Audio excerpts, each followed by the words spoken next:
Hello everyone. I just wanted to come on here and give you guys a little overview of what the Soul Star Shamanic journeys are like. The last two journeys, I got some amazing feedback, so I thought this would be a great opportunity to just share what it's all about and so you can see for yourself if this is something that you would like to do. So let's see. So going into the first one, what I'm going to do is I'm just going to go through what was found, what your reading will likely look like. And this one was a little longer than the others are. Typically, I believe this one had 3 past lives. Sometimes I get 2 past lives. Sometimes I don't get any past lives. So it's tailored to each person exactly what's going to happen in the reading. And so I'm just going to read through here.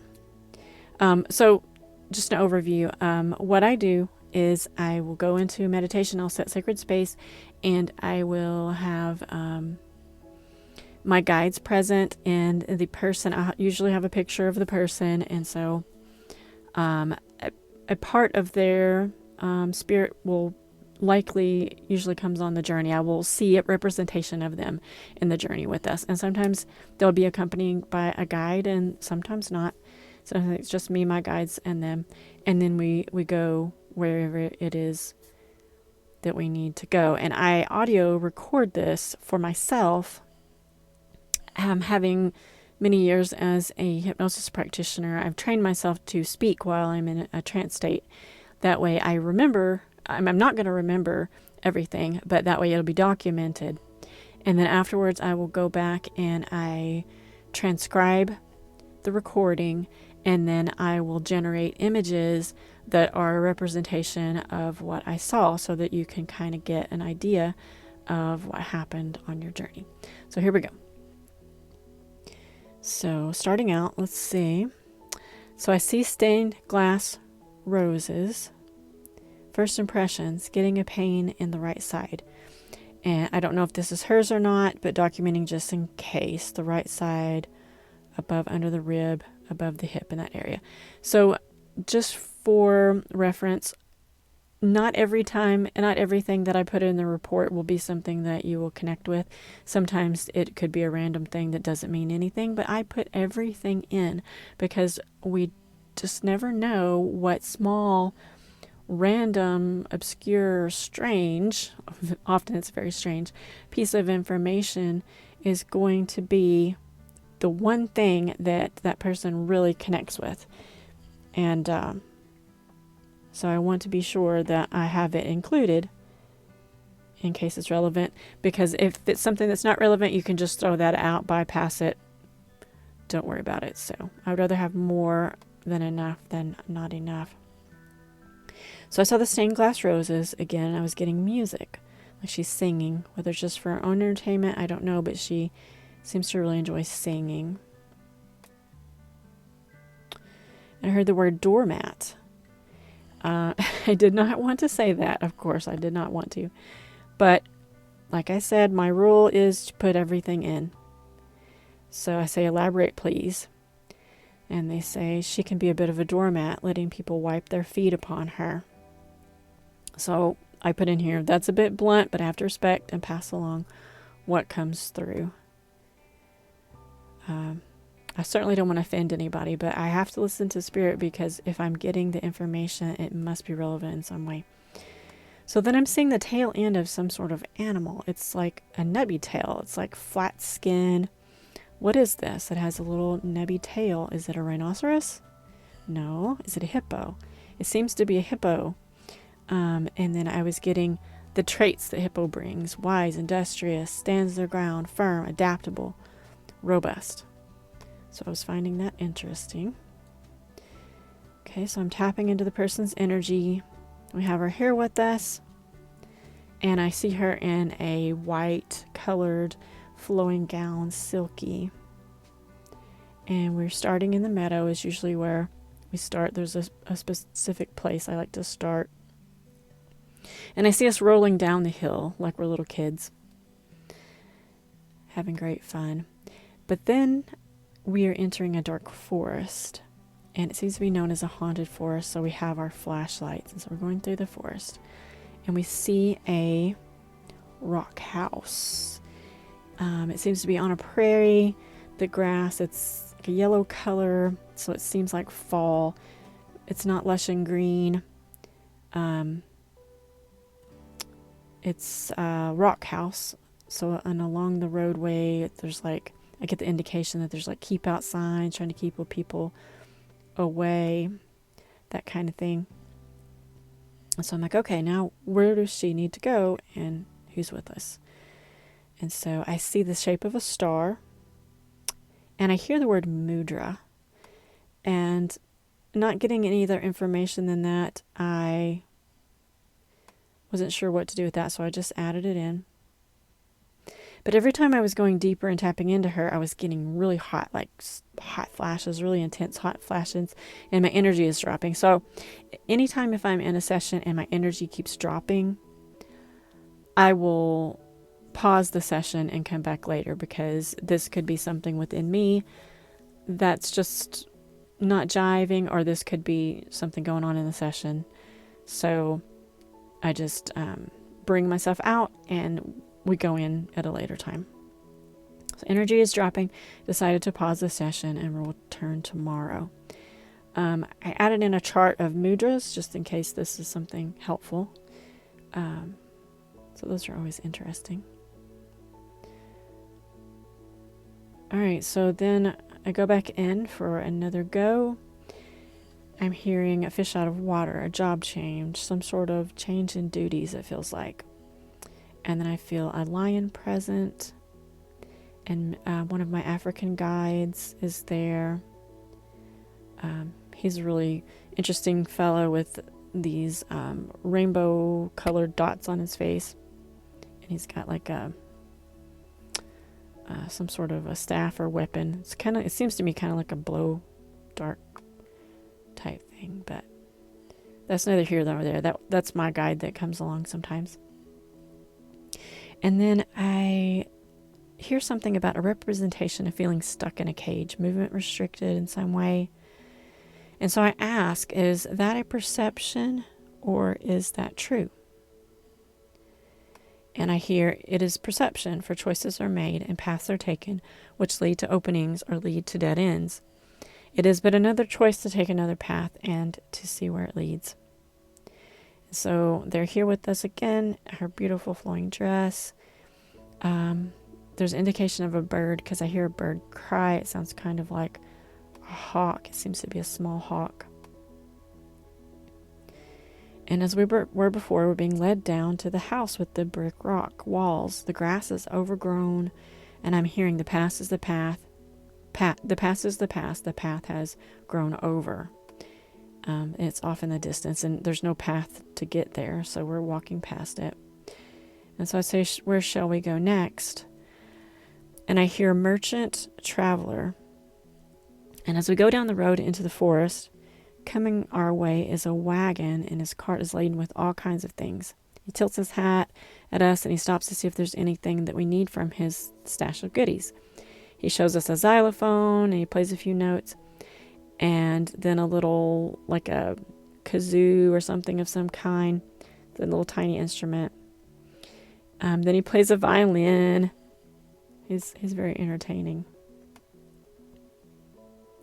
And so I ask, what is for her? What is he giving to her? What does he have for her, So he presents to her a jewelry-sized box, and he opens it, and inside is a ring of amber, and he slips it on her finger and tells her that it's a gift. So that was interesting. And he bows, and he goes upon his way with his little donkey and his rattling wares. We continue down the road, and I'm hearing, do not accept defeat. Though the road is long and hard at times, there's always a light at the end, weary traveler. So it feels like she may have to go through a bit of, I don't want to say dark times, but challenges. Life has challenges. Maybe some uncomfortable things, but it will grow her in her strength. And they wish for her to remain in the heart and keep the light in her eyes as she navigates what is before her. I hear that sometimes she has a tendency to shut down when things get emotionally hard, and it shuts her off from her feeling, her guidance system, which is her emotions. Her feelings is kind of like fumbling around in the dark when you don't have that to guide you. So they're wishing to gift her with strength, fortitude, and a place to go when things feel overwhelming. And of course, that is within herself. And I'm seeing water. Running water is always a nice place to clear the energy and to find calm and peace. So if there is a stream or a body of water or even just a fountain, and if you can't have access to that, then recordings of babbling brooks, things like that, it'd be a very nice calming effect for her. And then I placed photos of different water places that are nice. So the road is getting quite long, but we're coming to the end, and the lion has become very affectionate toward her. And he asks if she would like to ride on his back the rest of the way. And so she climbs on his back, and we continue the journey. So we're going to go wherever it is appropriate to find the root cause of anything that might be holding her back, anything that needs to be cleared just to make life better in any way. And we're letting the higher self decide what that is. I'm hearing, variety is not the spice of life. It is the wholeness. It is the filling in of the crack with an interesting, colorful substance. So we're stopping now, and she gets down from the lion. There's a puddle to the side of the forest. It's not a creek or anything. It's just a puddle where a wagon track or something has made a ditch type area. So we're on the path, and there's just like this puddle to the side. And she goes and she looks in the water, and she can see in the reflection of the water like little flittering things, and she didn't see because they were behind her. But when she looked in the puddle, she could see the reflections. So now she's looking around to see them. They're kind of giggling, like hee hee. They were trying not to be seen, but she turned around and saw them, and they thought that was funny, and she got a kick out of that. They're drawn to her lovely energy. They help her around the house. Sometimes they help around the house. Sometimes they hide things around the house.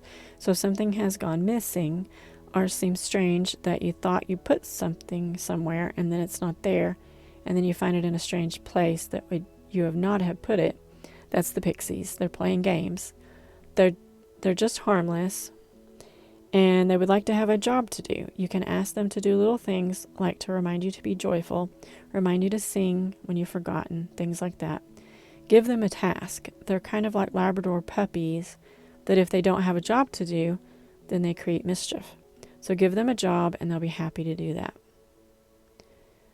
Okay, so we're walking further, and I see a baby elephant. The baby elephant is coming our way. It's very cute. It walks beside her. It's of the height where she could put her hand on its back as they walk. It seemed to know her. The way it's acting, it's like it had met her before. So I'm asking if there's a past life or anything that we need to look at to get anything clear that might be affecting her in this life. And I heard the word starving. And I saw her shivering in the cold in the mountains. She's in a cave. She's in a cave by herself, no food. It's very cold. And I'm getting the impression, the feeling that she was brought there against her will. This is like a ritual of like taking a virgin from the village or a young girl from the village and taking her up on a high spot and leaving for a sacrifice to a being or deity or whatever is deemed to need that payment. So it had that feeling of, hey, we're going to sacrifice these girls so that this deity or whatever is going to be happy with us, which across time, this is a tribal thing that we hear has happened, right? So I'm getting the indication she's ill. The lack of food and the cold, it's made her very ill. And I'm feeling another presence here now. It feels like some sort of beast feeling. I can't get a good look. Let's see. They feel kind of beastly, but they are not. They're intelligent. They're not barbaric, and they're doing their best to take care of her. But they really don't know what they're doing. They're trying to make her comfortable, trying to feed her some soup, some sort of broth concoction. It seems they're also an outcast, maybe some sort of hybrid of sorts. that I guess society didn't want them around either. So they were hidden away up here. Right, and in this life, she's grateful for the help, but she feels a lot of emotions around being taken here. Though the tribe or the civilization that has the beliefs that this sacrifice is necessary, she never really ascribed to those beliefs. So she was not excited, like some of the girls would have been, to be chosen. And there are a lot of emotions around this. Let me see what they are so we can tap on them. So she feels betrayed for sure. She had so many plans that she'll never get to do. She feels unimportant, uncared for, used. She feels confused. And the young girls chosen for this task, the girls are not even educated or expected much of until after they're past this age, like after they're married off, because they know that it's likely that they're going to be used this way. So apparently this happened quite often. So she was never given the opportunity to advance. So though she's very bright and curious, it was never meant for her because of the circumstances of her birth. So she does feel like she has gotten the short end of the stick for sure. And what I do to help clear these past lives is there's a method that we can go into in another video. It's called a CTT tapping, which is consciousness transformation techniques. And so this would be like a circuit type session where I see the past life of the person and tap it away on their behalf kind of thing. So I won't go into that here, but basically I did the tapping. And all right, so it's changed to a scene where I see her wearing a witch's hat. It's a representation of how I see witchcraft. So if I see a witch's hat, it's, that's kind of like the indication of witch. She's at a cauldron, she feels power hungry, not necessarily ruthless, but almost heartless, like not much matters to her. Her heart has gone dark. She opens it up to no one. She does some terrible things. She puts curses on those who she feels jealousy toward or who rub her the wrong way in some form or fashion, or even just someone that she wants something from them. Maybe she wants their property. So she finds a way to make an untimely death of them so that she can claim material possessions. I see her doing not so nice things to young ones. It wasn't very nice. So some sort of bloodletting, not to the point of, death, but using it in some form of rituals and things is not pleasant. So we don't need the details on that. So this is definitely a perpetrator life, which we often see causing the previous life that we had seen. This is like a balance type thing. So what is the source? What is the feelings of her doing these awful things and not caring that she's doing them?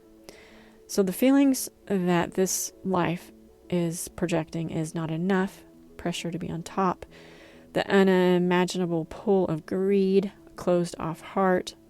She's been hurt, so she hurts others to prevent being hurt anymore. And so we take all those, and I take all those, and we tap for that. And get it all cleared. All right, so I'm seeing a lot of light, definite brightening for the heart. It's almost like she could float with the pixies. She's so much lighter, brighter. Awesome. So we're coming to a clearing now where there is some curtains, silky, see-through, sparkly curtains. Inside this little alcove is I say like a lot, apologize. I try to cut a lot of the likes out when I'm transcribing. So it's like a granite or crystal, maybe a milky quartz crystal type place for her to lay down to receive healing. A little woodland creatures are gathered around. They give her a pillow of feathers. The birds have all given some of their feathers, and the silkworms have spun a pillowcase of silk, and they put the feathers in there for her to lay her head on. They really have an affinity for her, and the guides are gathered round now, joining hands, and they're chanting. There are many types of guides here, all different specialties, just working on her energetic body, tweaking anything electrical, anything at all. The kidneys, the spine, scanning her from top to bottom, bottom to top. There was an etheric type implant near her heart. I feel this was tied to the witchy life. It was almost self-imposed, not purposefully, but that being was trying to emulate their life by trying to put a damper on her heart in this life. So basically, a piece of that life was trying to interfere with this life, trying to influence her in some way. And that could be what we were feeling earlier with when she has strong feelings, then she has trouble actually feeling it. So we had that removed. It's being removed and the heart is being restored to its full light. I heard someone say a masterpiece. They're they love her very much. They feel like she is their masterpiece. There's a guide here that's kind of strange looking because it's not rabbit sized. It's more human type size, but it's not creepy, not in a creepy way. Kind of like Alice in the Wonderland where the rabbit is at the table. But this is a good one. It's a nice, like a nature spirit. So then I added the picture of this cool rabbit spirit. That's pretty neat. Okay, so in the mental realms, they're tweaking. I heard self-sabotage, seeing the roses again, martyrdom, the need to give more than she receives.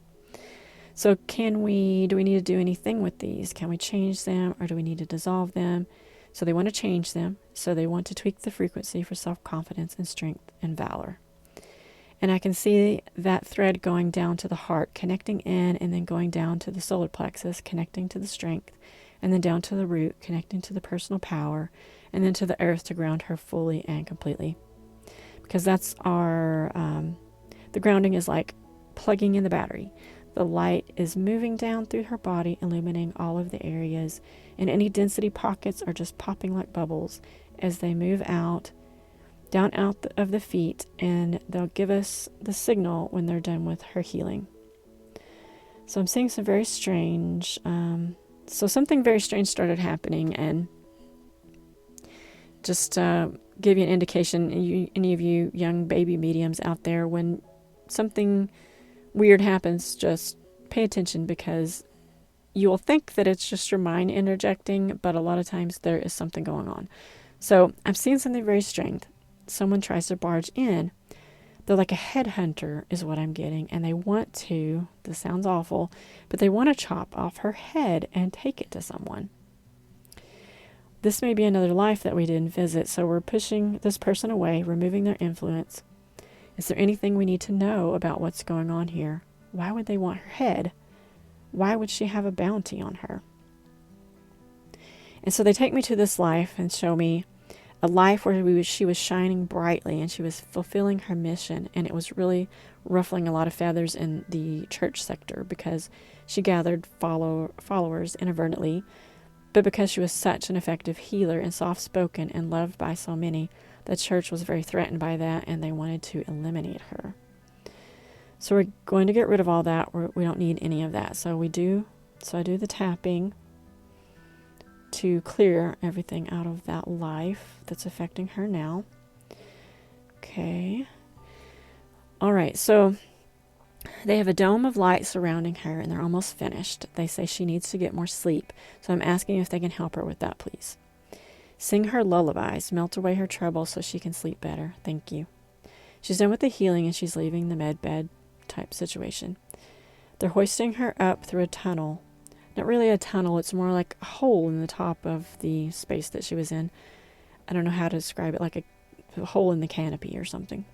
So she comes up out of the hole and it's like we're in the clouds and there's light as far as you can see. And I see dolphins very prominently jumping through the water.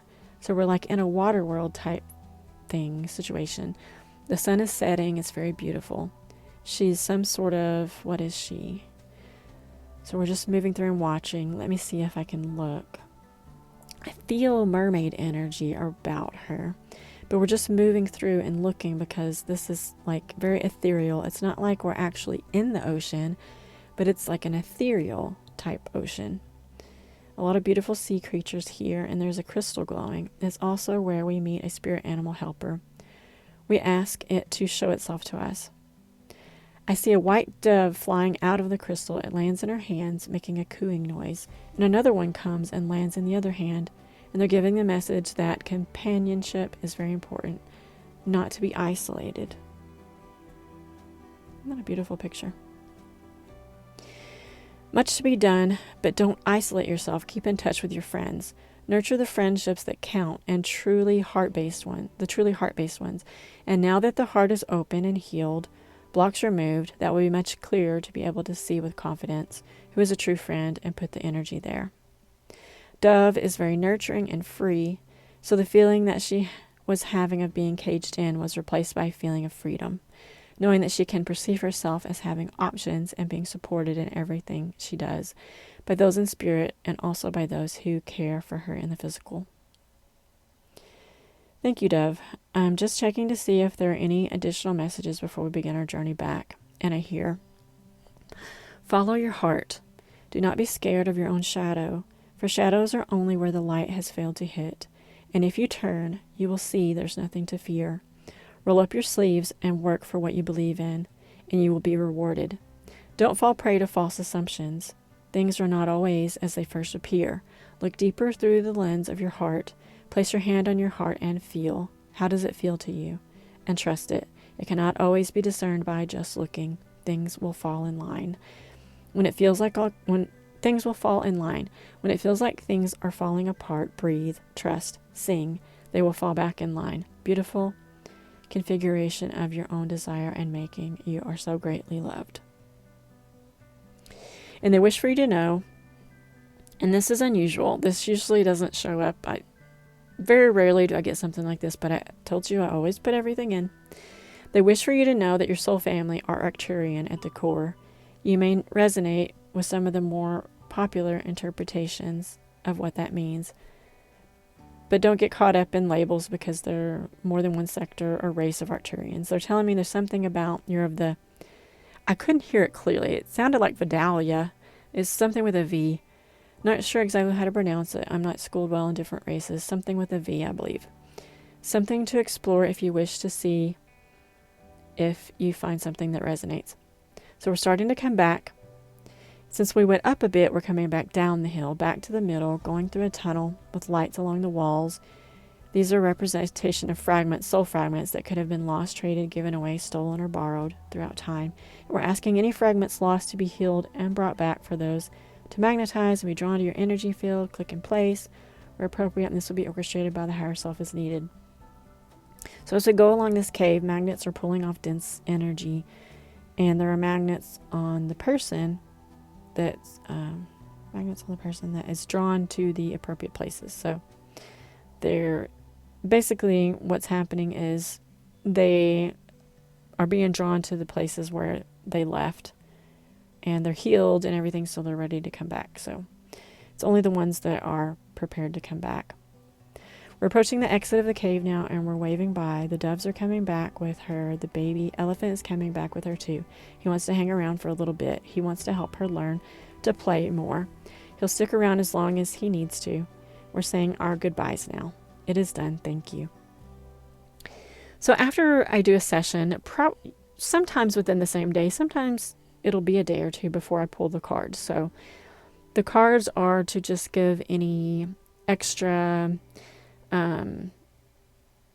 meat to the session, just to reiterate anything or add anything that they need to know. So the cards I got were self-respect, revelation, the universe knows me and the universe adores me, forgive yourself, I am one with everyone on the planet. And the meanings of those are respect yourself. You're the best judge of what's right. Listen to your life. The right path will reveal itself. If you will allow it, you will feel the love that flows to you and through you. You're always seen, always understood, and always loved. Her guides were so loving, so that's appropriate for sure. Today's lesson, identify one area of your life where you're angry at yourself or you've yet to forgive something you've done. Healing requires forgiving oneself as well as others. Your goal, to love yourself enough to heal. And I am on the cutting edge of new conscious awakening for the whole planet. I am willing to expand the horizons of my thinking. And then the last card is Shamanic card Earth. There's a time for solitude, just as there's a time to commune with others. Your tribe is calling you to join their revelry. Now is the time for you to ground into the collective spirit that nourishes the individual spirit. Your soul is longing to be fed by the company of others and to sink deeply into the unfolding of love's true bounty. You see, there are many kinds of love. There is love of self, love of spirit, just as there is love of nature and love of beauty. But there's nothing quite like the love that is shared between friends and family. When we spend time with those we cherish, we amplify each other's beings in profound ways. It's not just about you, my love. Your tribe is just as well served by your time with them as you by theirs. And that was pretty appropriate because in the reading they were getting to not isolate herself, to be more present. And so this is the exciting part. This is the feedback. And we don't always get feedback when we do things, but I'm always so pleased and amazingly appreciative when people take the time to do that. So feedback. Okay, so she says, I'm sorry it's taken me a few days to respond. That was absolutely magical and eye-opening. I have adored elephants and dolphins since I was a small child, so it's no surprise to me that a baby elephant chose to make its way back. A few other things I found intriguing. I have a ring I always wear on my right hand that I never take off. It's amber colored, and it's my son's birthstone for November. It was a gift from my mother for my first Mother's Day. It actually was lost for some time, and my mom found it in her backyard in the grass. We looked everywhere for this ring, and one day it decided it wanted to be found again. I'm actually not surprised either that one strong word that came through was doormat, the one that I was afraid of. I've always used this word to describe myself, and it's something I've been working on as I've gotten older, but I'm still having a hard time with. I'm always intrigued, too, to know what kind of lives I have lived in the past. I think Spirit must have brought forth those ones in particular because they are relevant to my life today. I can absolutely make sense of the cabin in the woods being closed up, too. I believe it's telling me to leave the past in the past and move forward. Something I've also struggled to do in this life, but I'm working on it. I thank you kindly for your work. I could feel myself starting to become whole again. It's a strange feeling, but since this was done, I could feel the small bits of myself meshing back together. I had to chuckle a bit, too, at the being who wanted my head. I've always been weary of the church. Even as a child, when I was forced to go with my grandparents, I hated being there and just had no idea why. Now I know. I would be interested to see what other services you offer. This was so much fun to read and really helps me understand myself better. And thank you for the pendant. I wear it every day.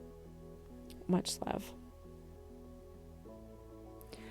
Also, I think the pixies are delighted to have a job now. I've given them tasks of watching over my plants and the house while I'm gone. They've shown themselves to me a few times since doing this. I actually caught them swinging from the vines of my plants a while ago. That particular hanging plant is nowhere near anything that could possibly make it move. I'm sitting on my couch and looking up at the very bottom vine, was just swinging back and forth, like they were having a ball on a swing set. I've also caught 2 of them running across the back of my couch, only about 2 inches tall. I figured it had to be them showing themselves only when they want to be seen. Still, I never took the time to notice them until it was pointed out that I should. Now I think they look to be seen ever so often. That's so wonderful. That just makes my heart just burst to know that I could be helpful, in some way. So, because it sounds so crazy when I'm seeing it and when I'm going through it, I'm just like, oh, I've just had to learn to just take whatever comes and record it, because Spirit is using our database and our mind, and many times these things are metaphorical in nature. Even the past lives could be metaphorical in nature. It may not be actually, oh, this is exactly what happened, but it's what you need to heal. And so it's, my little pea-brain mind could never come up with this stuff. So I just allow Spirit to show me what this person needs, and I just have to trust that it's going to help them. And when it does, I'm just so thrilled beyond belief. So anyway, I hope you guys enjoyed this reading to let you guys see a little bit about what the Soul Star shamanic journey is. And if you have any questions, just drop me a line. And my website, as always, is natashaparvin.com. Thanks. Till next time.